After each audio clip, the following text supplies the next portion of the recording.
ओम नमो भगवते वासुदेवाय।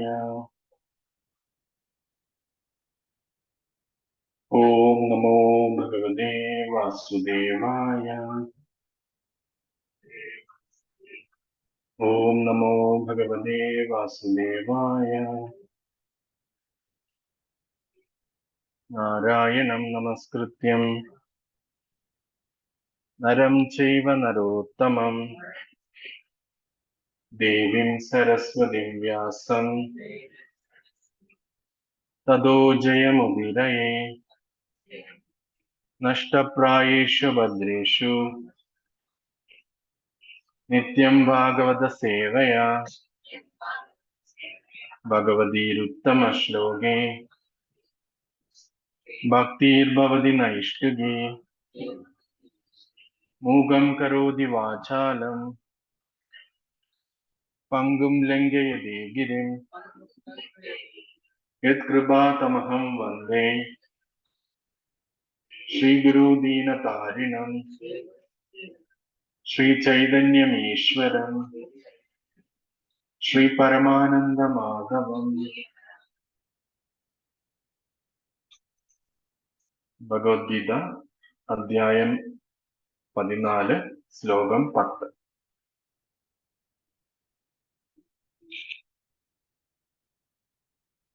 ഇംഗ്ലീഷ് ആണ് ജസ്റ്റ് തരാം, വായിക്കുന്ന രീതി ഇംഗ്ലീഷ്.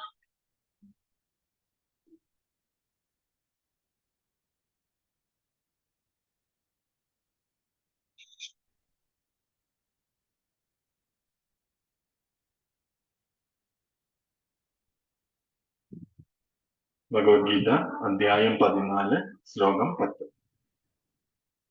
രജസ്തമശ്ചാഭിഭൂയ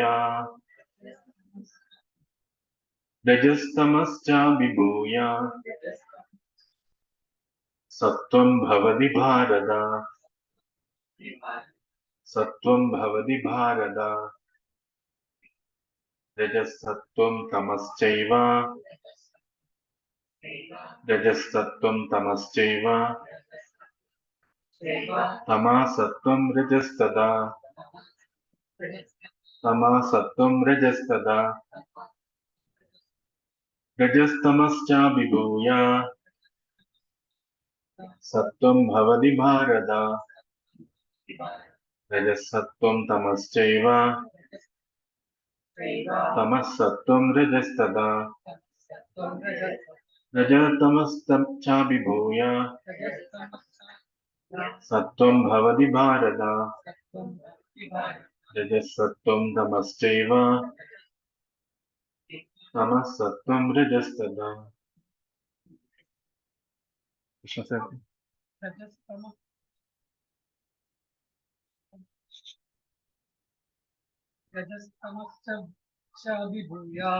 രജസ്തമശ്ചാഭിഭൂയ സത്വം ഭവതി ഭാരത. രജസത്വം തമശ്ചൈവ തമസത്വം രജസ്തഥാ. ഭാരത, ഹേ ഭാരത, സത്വം സത്വഗുണം, രജോ ഗുണം, തമശ്ച തമോ ഗുണത്തെയും അഭിഭൂയ അതിഭവിച്ചിട്ട് അതിക്രമിച്ചിട്ട് ഭവതി ഭവിക്കുന്നു. രജോ ഗുണം, സത്വം സത്വഗുണത്തെയും തമയേവച തമോ ഗുണത്തെയും അഭിഭൂയ ഭവതി അതിക്രമിച്ച് പ്രബലമാകുന്നു. തഥാ അപ്രകാരം തമോ ഗുണം രജസ്സിനെയും സത്വത്തെയും അഭൂയ ഭവതി അതിക്രമിച്ച് പ്രബലമാകുന്നു. വിവർത്തനം ഭാവാർത്ഥം കൃഷ്ണ കൃപാമൂർത്തി AC ഭക്തിവേദാന്ത സ്വാമി ശീല പ്രഭുപാദ്. വിവർത്തനം: അല്ലയോ ഭാരത, ചിലപ്പോൾ സത്വഗുണം രജസ്തമോ ഗുണങ്ങളെ തോൽപ്പിച്ചുകൊണ്ട് മുന്നേറും. ചിലപ്പോൾ രജസ് സത്വതമോ ഗുണങ്ങളെ കീഴടക്കുന്നു. മറ്റു ചിലപ്പോൾ തമസ് സത്വരജസ്സുകളെയും. ഈ വിധത്തിൽ എപ്പോഴും ആധിപത്യത്തിനുള്ള മത്സരം നിലനിൽക്കുന്നു. ഭാവാർത്ഥം: രജോ ഗുണം മുന്നിട്ട് നിൽക്കുമ്പോൾ സത്വ തമസ്സുകൾ പരാജയപ്പെടുന്നു. തമസ്സാണ് മുന്നിട്ട് നിൽക്കുന്നെങ്കിൽ രജസ്തമ ഗുണങ്ങൾക്കാണ് തോൽവി. സത്വഗുണം മുന്നിട്ട് നിൽക്കുമ്പോൾ രജസ്തമോ ഗുണങ്ങൾ പരാജയപ്പെടുന്നു. ഈ മത്സരം എപ്പോഴും തുടർന്നു പോരുകയാണ്. അതുകൊണ്ട് കൃഷ്ണാബോധത്തിൽ പുരോഗമിക്കാൻ ആഗ്രഹിക്കുന്നവർ ഈ മൂന്ന് ഗുണങ്ങളെയും അതിക്രമിക്കണം. ഇവയൊന്നിന്റെ ആധിപത്യം ഒരാളുടെ എല്ലാ പ്രവർത്തനങ്ങളും പെരുമാറ്റങ്ങളും ആഹാര രീതികളിലൊക്കെ സ്പഷ്ടമായി കാണുക പതിവാണ്. അതിനെപ്പറ്റി ഇനിയുള്ള അധ്യായങ്ങൾ വിവരിക്കുന്നുണ്ട്. താല്പര്യപക്ഷം ആർക്കും പരിശീലനം കൊണ്ട് സത്വഗുണം വളർത്തി രജസ്തമസ്സുകളെ തോൽപ്പിക്കാം. രജോ ഗുണം വർദ്ധിപ്പിച്ച് സത്വതമസ്സുകളെ കീഴടക്കാനും തമോ ഗുണത്തിനെ പോഷിപ്പിച്ച് സത്വരജസ്സുകളെ നശിപ്പിക്കാനും സാധിക്കും. ഇങ്ങനെ ഭൗതിക പ്രകൃതിക്ക് മൂന്ന് ഗുണങ്ങളുണ്ടെങ്കിലും സ്ഥിരനിശ്ചയമുള്ളവർക്ക് സത്വഗുണത്താൽ അനുഗ്രഹീതരാകാം. അതിനെയും അതിക്രമിച്ച് വാസുദേവ അവസ്ഥ എന്ന വിശുദ്ധ സത്വത്തിൽ എത്താം. ഇവിടെയാണ് ഒരാൾ ഈശ്വര ശാസ്ത്ര അഭിജ്ഞനാകുന്നത്. ഒരു മനുഷ്യനിൽ ഏത് ഗുണമാണ് സ്വാധീനതയെന്ന് അയാളുടെ പ്രത്യേക പ്രവർത്തനങ്ങളിൽ നിന്ന് മനസ്സിലാക്കും.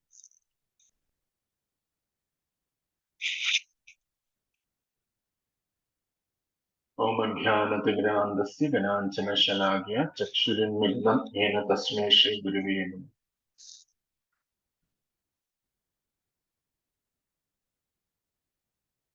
നമോ വിഷ്ണുപദായ കൃഷ്ണകൃഷ്ണായ ഭൂതലേ ശ്രീമതേ ഭക്തിവേദാന്ത സ്വാമിനിധി നാമിനെ നമസ്തേ സാരസ്വതി ദേവേ ഗൗരവാണി പ്രചാരിണി നിർവിശേഷ ശൂന്യവാദി പാശാകുദേശകാരിണി വാഞ്ചാകൽപതരൂപശ്യ കൃപാസിന്ധുഭ്യേവ ച പതീതാനാം പാവനേഭ്യോ വൈഷ്ണവേഭ്യോ നമോ നമഃ. അനന്തകോടി വൈഷ്ണവന്ദു കീ ജയ്.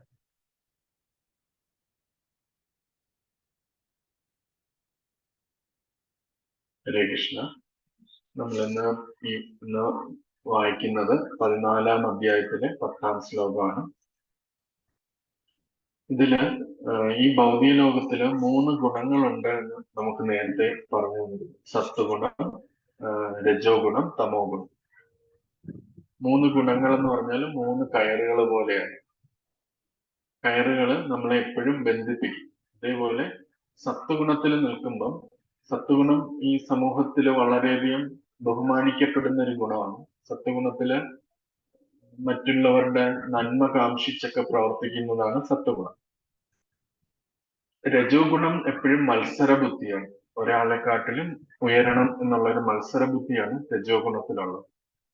തമോ ഗുണത്തില് സ്വാർത്ഥ താല്പര്യമാണ് പൂർണ്ണമായിട്ട് നിലനിൽക്കുന്നത്. ഇങ്ങനെ ഈ 3 ഗുണങ്ങള് ഈ ഭൗതിക ലോകത്തില് എപ്പോഴും ഉണ്ട് എന്ന് നമുക്ക് ഭഗവത്ഗീതയുടെ പാഠങ്ങളിൽ നിന്ന് മനസ്സിലാക്കാൻ പറ്റും. നമ്മളും നമ്മളെ പരിശോധിച്ചു കഴിഞ്ഞാൽ നമുക്ക് ചില സമയങ്ങളിൽ സത്വഗുണം പ്രാബല്യമായിരിക്കും, ചില സമയത്ത് രജോ ഗുണം ഉണ്ടാവും, ചില സമയത്ത് തമോ ഗുണവും ധാരാളമുണ്ട്. ഇവിടെ ഭഗവാൻ ഈ ശ്ലോകത്തിൽ നമുക്ക് പറഞ്ഞു തരുന്നത് ഇത് ഓരോന്നും മറ്റൊന്നിനെ എപ്പോഴും മത്സരിച്ചുകൊണ്ടിരിക്കുകയാണ് എന്ന് പറയുന്നത്. സത്വഗുണം പലപ്പോഴും നമ്മളെ സത്വഗുണത്തിൽ നിൽക്കുമ്പോൾ അതിനെ അതിക്രമിക്കാനായിട്ട് രജോ ഗുണവും തമോ ഗുണവും ശ്രമിച്ചുകൊണ്ടിരിക്കുകയാണ്. ഇതെങ്ങനെ മനസ്സിലാക്കാന്ന് വെച്ചാല് ഇപ്പൊ നമ്മള് ഒരു സത്വഗുണത്തിന്റെ ഒരു പ്രാധാന്യം എന്താണ്? സത്വഗുണത്തില് സ്വാഭാവികമായിട്ടും മറ്റാൾക്കാർക്ക് നല്ലത് ചെയ്യുക എന്നൊക്കെയാണ് സത്വഗുണത്തിൽ. നമുക്ക് ഈ ചിലപ്പം റോഡിലൊക്കെ പോകുമ്പോൾ റോഡില് എന്തെങ്കിലും മാൻഹോൾ ഒക്കെ അടഞ്ഞിരിക്കും, ഫുൾ വെള്ളക്കെട്ടായിരിക്കും. അപ്പം എല്ലാവരും ആ വെള്ളക്കെട്ടിലൂടെ ഇങ്ങനെ സഞ്ചരിച്ചുകൊണ്ടിരിക്കും. അപ്പം ഒരാൾ മാത്രം വന്നിട്ട് ആ മാൻഹോൾ തുറന്ന് അതിൽ അഴുക്കൊക്കെ മാറ്റി, അപ്പം ചിലപ്പോൾ ആ വെള്ളമൊക്കെ അങ്ങ് പോകും, എല്ലാവർക്കും സുഗമമായിട്ട് സഞ്ചരിക്കാൻ പറ്റും. അതാണ് ഒരു സത്വഗുണത്തിന്റെ ഉദാഹരണം.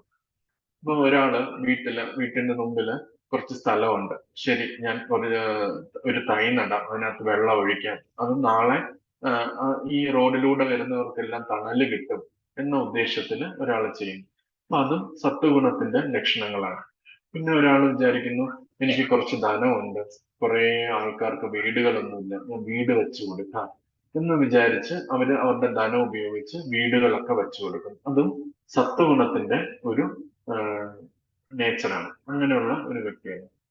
പിന്നെ രജോ ഗുണത്തിൽ വരുമ്പോ എന്താ സംഭവിക്കുക? രജോ ഗുണത്തില് എപ്പോഴും ഒരു പൊസസീവ് നേച്ചർ എപ്പോഴും ഉണ്ടാവും. എന്റേത് എന്നുള്ള ഒരു ഇതുണ്ടാവും. എന്റേത്, എനിക്ക് വേണം. ഇത് രണ്ടും രജോ ഗുണത്തിന്റെ ഒരു നേച്ചറാണ്. എനിക്ക് ഇതെല്ലാം എന്റെ കൈവശം വേണം, എനിക്കില്ലാത്തതും എനിക്ക് വേണം. അങ്ങനൊരു പൊസസീവ് നേച്ചർ ഉണ്ട്. അപ്പം നമുക്കില്ലാത്തത് മറ്റൊരാളിൽ കാണുമ്പം അത് തട്ടിപ്പറിച്ചെടുക്കാനായിട്ടുള്ള ഒരു ആഗ്രഹം നമുക്കുണ്ടാവും. അതിനെയാണ് രജോ ഗുണം എന്ന് പറയുന്നത്. രജോ ഗുണത്തില് നമ്മൾ കാണാം മത്സരങ്ങള്, എല്ലായിടത്തും മത്സരം, യുദ്ധങ്ങള്. ഇപ്പം ചൈന ഇത്രയും വലിയൊരു രാജ്യമാണെങ്കിലും ചൈനയ്ക്ക് ഇന്ത്യയുടെ കുറച്ച് ഭാഗങ്ങൾ വേണം. അവിടെ ഇച്ചിരിയുള്ള അരുണാചൽ പ്രദേശ് ഉണ്ട്. അത് കിട്ടിയിട്ട് അവർക്കൊന്നും കിട്ടാനില്ല, പക്ഷെ അത് വേണം. അത് കിട്ടിയേ പറ്റും. അത് അങ്ങനെയാണ്. പിന്നെ ഓരോരോ രാജ്യങ്ങള്, മറ്റു രാജ്യങ്ങള് ഓരോ അങ്ങോട്ടും ഇങ്ങോട്ടും നമുക്കറിയാം, റഷ്യ, ഉക്രൈൻ വാറുകള്, ഇതെല്ലാം നമുക്ക് നോക്കുമ്പം അതിനകത്തെല്ലാം ആ മത്സര ബുദ്ധികള് നടന്നുകൊണ്ടിരിക്കുകയാണ്. അപ്പൊ അതാണ് ഒരു രജോ ഗുണത്തിന്റെ ലക്ഷണം. മിക്ക പൊളിറ്റീഷ്യൻസും എല്ലാവരും ഈ കൂടുതലും രജോ ഗുണത്തിലാണ് അവര് വർത്തിക്കുന്നത്. രാജാക്കന്മാരും പൊളിറ്റീഷ്യൻസും ഒക്കെ ഈ രജോ ഗുണത്തിലാണ് വർത്തിക്കുന്നത്. നമ്മളും നമ്മുടെ ജീവിതത്തിൽ നോക്കിക്കഴിഞ്ഞാൽ ഇപ്പം സാധാരണ ഒരു വ്യക്തി ചെറിയൊരു കടയിടുന്നു. അയാളുടെ തൊട്ടടുത്ത് വേറൊരാൾ കട വന്നാല് ഒരേ സാധനങ്ങളാ വിൽക്കുന്നതെങ്കിൽ തമ്മില് മത്സരം ഉണ്ടാവും. എനിക്ക് അയാളെക്കാട്ടിലും കൂടുതൽ സമ്പാദിക്കണം എന്നുള്ള ഒരു മത്സര ബുദ്ധി എപ്പോഴും ഉണ്ടാവും. അപ്പൊ അതൊക്കെ രജോ ഗുണത്തിന്റെ ലക്ഷണങ്ങളാണ്. തമോ ഗുണത്തിലാകട്ടെ, തമോ ഗുണത്തില് പൂർണ്ണമായ സ്വാർത്ഥതയാണ് വരുന്നത്. സ്വാർത്ഥതയില് മറ്റുള്ളവര് താഴ്ന്നു പോയാലും പ്രശ്നമില്ല, എനിക്ക് ഉയരണം. രജോ ഗുണത്തിൽ ഒരു മത്സര ബുദ്ധിയാണ് വരുന്നത്. രജോ ഗുണം പ്യുവർ ആയിട്ടുള്ള രജോ ഗുണത്തില് മറ്റൊരാളെ ഇടിച്ചു താഴ്ത്തണം എന്നല്ല, അയാളോട് റെസ്പെക്ട് കാണും. മത്സരിക്കുകയാണെങ്കിൽ ഒരു റെസ്പെക്ട് കാണും. ഒരു ഉദാഹരണത്തിന് വേൾഡ് വാർ ടൂയില്, രണ്ടാം ലോകമഹായുദ്ധത്തില് ഒരു ജർമ്മനിയുടെ ഒരു ഫൈറ്റർ ഉണ്ടായിരുന്നു. ഫൈറ്റർ റെഡ് ബാരോൺ എന്നെങ്ങാണ്ടാണ് അദ്ദേഹത്തിനെ വിളിക്കുക. അപ്പൊ അദ്ദേഹം ഒരുപാട് സ്ഥലത്ത് ഈ അലൈസിന്റെ ഒരുപാട് സ്ഥലത്ത് ബോംബിട്ട് നശിപ്പിക്കുകയൊക്കെ ചെയ്തു. ഒരുപാട് ചെയ്തു. അപ്പൊ ഇദ്ദേഹത്തിനെ പിടിക്കാനായിട്ട് ഇവര് വളരെയധികം ശ്രമിച്ചു. പറ്റിയില്ല. ഒരിക്കലും അദ്ദേഹം എത്ര ഫ്ലൈറ്റുകൾ വന്നാലും അദ്ദേഹം ആവശ്യ സ്ഥലത്ത് ബോംബിട്ടിട്ട് അദ്ദേഹം തിരിച്ച് സ്വന്തം നാട്ടിലേക്ക് പോകും. അപ്പം പക്ഷെ അവസാനം എങ്ങനെയോ അവര് ഇദ്ദേഹത്തിനെ വെടിവെച്ചിട്ട്, ഈ ഫ്ലൈറ്റിനെ വെടിവെച്ചിട്ട്. പക്ഷെ അവര് അത്രയും വീരനാണ്, അത്രയും ശൂരനാണെന്ന് മനസ്സിലാക്കി അവരൊരു വളരെ അലൈസ് അദ്ദേഹത്തിന്റെ ശവസംസ്കാരം നടത്തിയത് വലിയ ബഹുമതികളോടുകൂടിയാണ്. ഇതൊക്കെ ഒരു പ്യുവർ ആയിട്ടുള്ള രജോ ഗുണത്തിന്റെ ലക്ഷണങ്ങളാണ്. പക്ഷെ തമോ ഗുണത്തിൽ വരുമ്പം എപ്പോഴും കൂടുതലായിട്ട് പൂർണ്ണമായ സ്വാർത്ഥതയിലാണ് വരുന്നത്. മറ്റുള്ളവർക്ക് എന്ത് കിട്ടും എന്നും അതിനകത്ത് ഇതും നോക്കുന്നില്ല. തന്റെ സ്വാർത്ഥത മാത്രമാണ് അതിനകത്ത് വരുന്നത്. അതില് തന്റെ സ്വാർത്ഥതയ്ക്ക് വേണ്ടി തന്റെ ശരീരത്തിനെ നശിപ്പിക്കാൻ കൂടി അവർക്ക് പ്രശ്നമില്ല. അതിനാണ് ഈ മദ്യത്തിനും മയക്കുമരുന്നിനും ഒക്കെ ആൾക്കാർ അടിമപ്പെടുന്നത്. അവർക്ക് ഒരു എൻജോയ്മെന്റ് കിട്ടണം. അതിന് അവരെ സഹായിക്കുന്നവരുടെ ശരീരം എങ്ങനെയായാലും അവർക്ക് കുഴപ്പമില്ല എന്നുള്ള രീതിയിലാണ്. അത്രയും സ്വാർത്ഥ ചിന്താഗതി കൊണ്ടാണ് തമോ ഗുണത്തില് വർത്തിക്കുന്നത്. ഇങ്ങനെയുള്ളവര് മറ്റുള്ളവരെ കൊല്ലാനോ മറ്റുള്ളവർക്കെതിരെ ഏഷണി പറയാനോ മറ്റുള്ളവരെ കുറിച്ച് പരദൂഷണം പറയാനോ ഒക്കെ വളരെയധികം വ്യഗ്രതയുള്ളവരായിരിക്കും. കാരണം അവര് താഴ്ന്നു പോകണം, ഞാൻ ഉയർന്നു വരണം എന്നതാണ് തമോ ഗുണത്തിന്റെ ലക്ഷ്യം. ഇതൊക്കെ നമ്മൾ പറയുമ്പോൾ നമ്മൾ സത്വഗുണത്തിലാണ്, മറ്റുള്ളവരൊക്കെ രജോ ഗുണത്തിലും തമോ ഗുണത്തിലുമാണ് എന്ന് നമ്മൾ തെറ്റിദ്ധരിക്കരുത്. നമുക്കും ഈ ഗുണങ്ങളെല്ലാം ഉണ്ട്. അത് ഏറ്റക്കുറച്ചിലുകൾ അനുസരിച്ചിരിക്കും. ചില സമയങ്ങളിൽ നമ്മളുടെ സത്വഗുണം പ്രാബല്യമായിരിക്കും, നമുക്ക് നല്ല നല്ല കാര്യങ്ങൾ ചെയ്യാൻ. ചില സമയത്ത് നമുക്ക് ഭയങ്കര മത്സര ബുദ്ധിയായിരിക്കും. ചില സമയത്ത് നമുക്ക് അനിയന്ത്രിതമായ സ്വാർത്ഥതയായിരിക്കും, മറ്റുള്ളവർക്ക് താഴ്ന്നു പോകണം എന്നുള്ളത്. അപ്പൊ ഈ ഭൗതിക ലോകത്തില് ഈ മൂന്ന് ഗുണങ്ങൾ എപ്പോഴും പരസ്പരം മത്സരിച്ചുകൊണ്ടിരിക്കുകയാണ്. അതുകൊണ്ട് ഒരു വ്യക്തിയും പ്യുവറായിട്ട് സത്വഗുണത്തിലോ ഒരു വ്യക്തിയും പ്യുവറായിട്ട് രജോ ഗുണത്തിലോ തമോ ഗുണത്തിലോ ഇല്ല. എല്ലാത്തിനും ഏറ്റക്കുറച്ചിലുണ്ട്. അപ്പൊ സത്വഗുണത്തിലുള്ള ഒരു വ്യക്തിക്കും രജോ ഗുണത്തിന്റെ സ്വാധീനം ഉണ്ടാവും. ഇപ്പൊ ഞാൻ ആദ്യം പറഞ്ഞ ഉദാഹരണത്തിലേക്ക് നോക്കിക്കഴിഞ്ഞാല് നമുക്ക് ഒരാളെ എല്ലായിടത്തും മരങ്ങൾ വെച്ച് പിടിപ്പിക്കുന്നു. മരങ്ങൾ വെച്ച് പിടിപ്പിക്കുന്നത് എന്തിനാണ്? ഇവിടെ വരുന്ന ആൾക്കാർക്ക് തണല് കിട്ടാനാണ്. അപ്പൊ അയാൾ വിചാരിക്കും ഈ ഈ തിരുവനന്തപുരം സിറ്റിയിൽ ഏറ്റവും അധികം മരങ്ങൾ വെച്ച് പിടിപ്പിച്ചത് ഞാനാണ്. ഞാൻ സ്വാഭാവികമായിട്ട് ചെറിയൊരു അഹങ്കാരം അവിടെ വന്നു. ഞാനാണ് ഇവിടെ ഏറ്റവും അധികം മരങ്ങൾ വെച്ച് പിടിപ്പിച്ചത്. സ്വാഭാവികമായിട്ട് അയാള് ഹൈദരാബാദ് സിറ്റി നോക്കിയപ്പോൾ ഞാൻ 100 മരങ്ങൾ തിരുവനന്തപുരം സിറ്റിയിൽ ഞാൻ വെച്ച് പിടിപ്പിച്ചു. ഹൈദരാബാദ് സിറ്റിയിൽ ഒരാൾ 1000 മരങ്ങൾ വെച്ചു. എനിക്ക് അയാളെ തോൽപ്പിക്കണം, അയാളെക്കാട്ടിലും കൂടുതൽ. ഇവിടെ സത്വഗുണത്തിലാണ് നിൽക്കുന്നതെങ്കിലും സെൽഫ്ലെസ് ആയിട്ട് സർവീസ് ചെയ്യുകയാണെങ്കിലും ഈശ്വരനുമായിട്ടുള്ള റിലേഷൻഷിപ്പ് ഇല്ലാത്തത് കൊണ്ട് പരസ്പരം മത്സരത്തിലേക്ക് അവർ കടന്നു. അപ്പൊ അതുകൊണ്ട് നമ്മൾ ഈ ത്രിഗുണങ്ങളും എപ്പോഴും അത് ഇൻഡിപെൻഡന്റ് ആയിട്ട് നിൽക്കുമ്പോഴും പരസ്പരം മത്സരവും പരസ്പരം ഒന്നൊന്നിനെ അതിക്രമിക്കാനും എപ്പോഴും വന്നുകൊണ്ടിരിക്കും. അതുകൊണ്ട് ത്രിഗുണത്തിൽ സത്വഗുണത്തിൽ നിന്നുകൊണ്ട് ഞാൻ എപ്പോഴും സത്വഗുണത്തിൽ ഇരിക്കാമെന്ന് വിചാരിക്കാൻ പറ്റുന്നില്ല. നമ്മൾ രജോ ഗുണത്തിലും തമോ ഗുണത്തിലും ആയിപ്പോകും. അതാണ് പലപ്പോഴും നമ്മൾ ചിലപ്പം ഈ ഡൊണാൾഡ് ട്രംപിനെയൊക്കെ വെടിവെച്ച ആളൊക്കെ ഉണ്ടല്ലോ, അയാളൊക്കെ അയാളുടെ ആ പീരീഡില് അയാള് നല്ല കാര്യങ്ങളൊക്കെ ചെയ്ത വ്യക്തികളായിരിക്കാം. പക്ഷെ ഒരു നിമിഷത്തില് അയാൾക്ക് ചിലപ്പം സത്വഗുണത്തിന്റെയും തമോ ഗുണത്തിന്റെയും രജോ ഗുണത്തിന്റെയും സ്വാധീനം വന്നിട്ട് അയാൾ ഇങ്ങനത്തെ പ്രവർത്തികൾ ചെയ്യും. ചിലപ്പോൾ നല്ല കുട്ടികളായിരിക്കും, അവര് നല്ലപോലെ എന്തെങ്കിലും സ്കൂളിൽ എന്തെങ്കിലും പ്രശ്നം വരുമ്പോൾ അവരുടെ അച്ഛന്റെ തോക്കെടുത്തിട്ട് അവര് എല്ലാ യൂണിവേഴ്സിറ്റിയിലൊക്കെ ഇത് ചെയ്തുകൊണ്ടിരിക്കും. അതുകൊണ്ട് നമ്മൾ ഈ 3 ഗുണങ്ങള് ഈ ഭൗതിക ലോകത്തിൽ എപ്പോഴും ഉണ്ട്. അത് തമ്മിൽ മത്സരമാണ്. അതുകൊണ്ട് ഞാൻ എപ്പോഴും സത്വഗുണത്തിൽ ഇരിക്കാമെന്നോ ഞാൻ എപ്പോഴും രജോ ഗുണത്തിൽ ഇരിക്കാമെന്നോ തമോ ഗുണത്തിൽ ഇരിക്കാമെന്നോ വിചാരിക്കാൻ പറ്റില്ല. അത് അതിക്രമിച്ചുകൊണ്ടിരിക്കും. അതുകൊണ്ടാണ് ഭഗവാൻ ഇവിടെ പറയുന്നത് ഈ 3 ഗുണത്തിനെ അതിക്രമിക്കണം എന്നാണ് പറയുന്നത്. ഭഗവാൻ ഇവിടെ നമ്മളോട് സത്വഗുണത്തിൽ നിൽക്കാനും പറയുന്നില്ല, അതിനെ അതിക്രമിക്കാനാണ് പറയുന്നത്. ഭഗവാൻ പറയാണ്, ഇതിന്റെ പർപ്പോട്ടിൽ പ്രഭുപാദ് പറയാണ് അവിടെ നമുക്ക് ഇതിനെ അതിക്രമിച്ച് വരണം എന്നാണ് പറയുന്നത്. അപ്പൊ നമ്മള് വിശുദ്ധ സത്വാവസ്ഥയിലേക്ക് വരണം എന്നാണ് പറയുന്നത്. അവിടെ ഈ മത്സരബുദ്ധിയും ഈ സ്വാർത്ഥതയും ഈ അഹംഭാവവും ഇല്ല. സത്വഗുണത്തിനെ ബന്ധിപ്പിക്കുന്നത് അഹംഭാവമാണ്. ഞാൻ എവിടെ ഇരിക്കുന്നു, ഞാൻ ഉയർന്ന സ്ഥലത്തിരിക്കുന്നു, നിങ്ങളൊക്കെ കുറച്ച് താഴെ ഇരിക്കുന്നു, അതുകൊണ്ട് ഞാൻ നിങ്ങളെക്കാളും ഉയർന്ന വ്യക്തിയാണ്, എനിക്ക് നിങ്ങളെക്കാളും അറിവുണ്ട്. അത് ഒരു അഹംഭാവമാണ്. അപ്പൊ എന്നിൽ അത് വന്നു കഴിഞ്ഞാൽ അത് സ്വാഭാവികമായിട്ട് അഹംഭാവമാണ്. അതെന്നെ ബന്ധിപ്പിക്കുക തന്നെ ചെയ്യും. ഇവിടെ ഇരിക്കുന്നവര് ഞാൻ കൂടുതൽ ശ്രദ്ധിക്കുന്നു, മറ്റേയാൾ ശ്രദ്ധിക്കുന്നില്ല എന്ന് പറയുമ്പോൾ അവിടെ രജോ ഗുണത്തിന്റെ സ്വാധീനതയിലേക്ക് വരുന്നു. ഇത് ഈ ക്ലാസ് എങ്ങനെയെങ്കിലും തീർന്നാൽ മതി എന്ന് ആഗ്രഹിക്കുമ്പം അത് തമോ ഗുണത്തിന്റെ സ്വാധീനം. നമ്മളെല്ലാം ആത്മീയ ജീവിതമാണ് പരിശീലിക്കുന്നതെങ്കിൽ പോലും നമ്മളിൽ എല്ലാവരിലും ഈ സത്വഗുണം രജോ ഗുണം തമോ ഗുണത്തിന്റെ സ്വാധീനം ഇങ്ങനെ അതിന്റെ വെട്ട് നമ്മളിങ്ങനെ കിടന്നുകൊണ്ടിരിക്കുകയാണ്. അതുകൊണ്ട് അതിൽ നിന്ന് നമുക്ക് അതിക്രമിക്കാൻ ഒരേ ഒരു വഴിയേ ഉള്ളൂ, ഈശ്വരന്റെ പാദങ്ങളിൽ അഭയം തേടുക എന്നുള്ളത്. അത് ചെയ്താൽ മാത്രമേ നമുക്ക് ഈ സത്വഗുണം രജോഗുണം തമോ ഗുണത്തെ അതിക്രമിക്കാൻ പറ്റൂ. നമുക്ക് ഒരു ഉദാഹരണത്തിന് ഇവിടെ നമ്മള് ഈ ക്ലാസ് തുടങ്ങുന്നതിന് മുമ്പ് കീർത്തനം ഉണ്ടായിരുന്നു. കുറെ പേര് കീർത്തനം കഴിഞ്ഞിട്ടാണ് വന്നത്, എങ്കിലും കീർത്തനം കഴിഞ്ഞിട്ടാണ് ഈ ക്ലാസ് തുടങ്ങിയത്. ഈ കീർത്തനത്തില് കൃഷ്ണസേവ പ്രഭു പാടുന്നു, നമ്മള് ഏറ്റുപാടുന്നു. അപ്പൊ അവിടെ കൃഷ്ണസേവ പ്രഭു ഭഗവാനെ കുറിച്ച് പാടുകയാണ്, ഭഗവാനെ ഗ്ലോറിഫൈ ചെയ്ത് പാടുകയാണ്. നമ്മൾ അദ്ദേഹത്തിന്റെ ഒരു സഹോദരൻ എന്ന പോലെ അദ്ദേഹത്തിന്റെ കൂടെ ഇരുന്ന് നമ്മുടെ രണ്ടുപേരുടെയും അച്ഛനായിട്ടുള്ള ഭഗവാനെ ഗ്ലോറിഫൈ ചെയ്യാണ്. അവിടെ മത്സരബുദ്ധി സ്വാഭാവികമായിട്ട് ഇല്ലാതാക്കി. അതുകൊണ്ടാണ് ചൈതന്യ മഹാപ്രഭു ഈ കലിയുഗത്തില് ഏറ്റവും ഉചിതമായ ആത്മസാക്ഷാത്കാരത്തിനുള്ള മാർഗം ഹരിനാമ സങ്കീർത്തനമാണെന്ന് പറഞ്ഞത്.